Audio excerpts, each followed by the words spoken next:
Hey guys, Mr. Coon here to talk through the part 2 or chapter 2 of Mice and Men. And it begins, you might notice, with the description of the bunkhouse, which is quite a contrast to the beautiful description of nature that was given at the beginning of the book, right? Like somehow we put ourselves into these squares and rectangles and uncomfortable places where human beings are not going to be content and happy. So speaking of that, I'm gonna talk through a little bit about the setting and the kind of themes we see emerging. Then I'll go through the questions. Breakfast. So this kind of encapsulates a key aspect of the time and place, right, where it is. That's the stark isolation of life on this ranch. So during the Depression, a lot of young men had to either not have a family or put off having a family, or maybe even leave a family and instead travel the country alone, working on these ranches. And so the lack of permanent place and not a lot of stuff, not a lot of even possessions, kind of led to isolation and a lot of suspicion. And that kind of hooks in with the overall theme that we see of loneliness because of the setting, connected to the setting and the isolation, right? So it explores the circumstances that isolate human beings, the genuine kindness that actually sometimes breaks through that. So there is kind of signs of hope, right?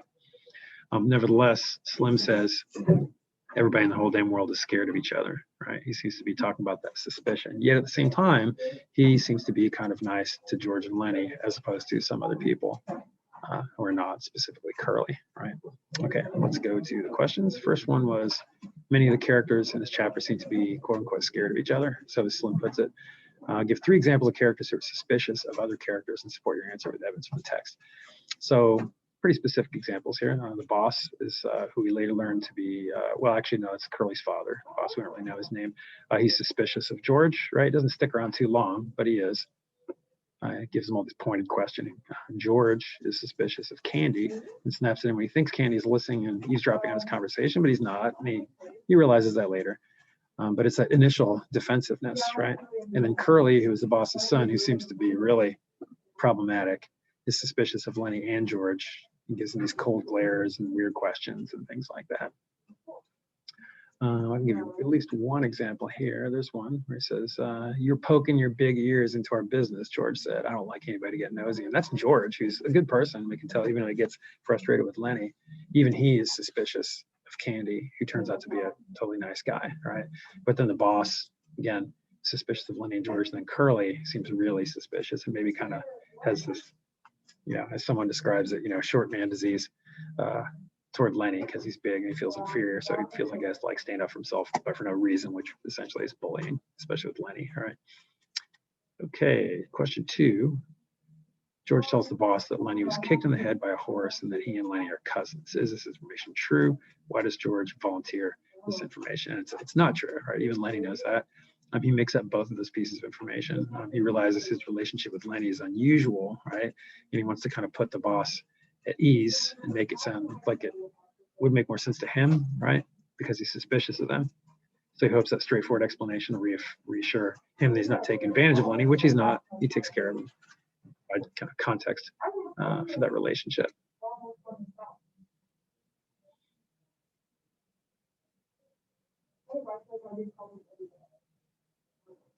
Okay, going on to number 3, describe Curly's personality, support your answer with evidence from chapter 2. So Curly, he's a piece of work, right? He seems to be combative, he's insecure, he's mean-spirited. He's that classic bully personality where he or she's trying to make up for some of their own insecurity by being mean to people who it's easy to be mean to. Especially defensive about his small stature around big men. He has a mean stare. His body's always bracing for a fight. He talks about his elbows being out and things like that. Okay. On to number 4. Despite the frequent tension and suspicion between the characters in this chapter, there are occasional indications that not everyone at the ranch is mean, to use Lenny's description. Give a couple examples. So some of those would be that Slim is kind to the new arrivals. Lenny and George, right? He seems to be a classy, confident guy who's at the same time really compassionate. Narrator describes how he has a friendly tone in a lot of different ways. Even though he's, nobody messes with him, he's still nice to everybody, right? George is kind to Candy once he gets past his initial suspicion about the eavesdropping, and he invites him to sit down and they talk. They kind of bond over talking about how Curly is not a nice guy, which is true, right? and maybe some questionable things about his wife, but they are there able to bond over that. Okay, number 5. What is Lenny excited about at the end of chapter 2? Support transit evidence from the text. So we hear this thing about how Candy has this old dog, right?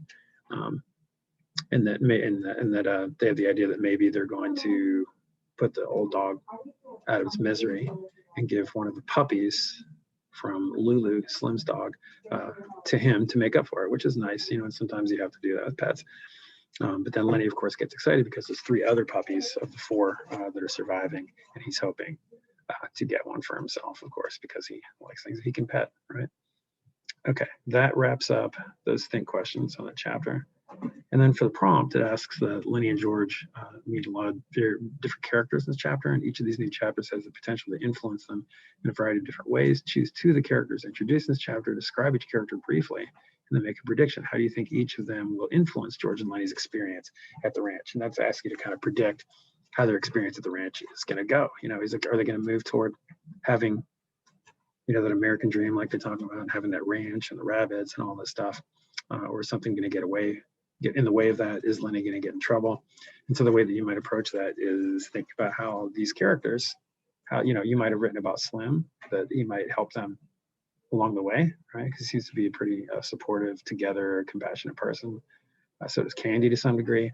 Or are they going to have problems with Curly because he seems so insecure and he seems to want to start trouble to kind of show how tough he is? So again, there's nothing wrong there.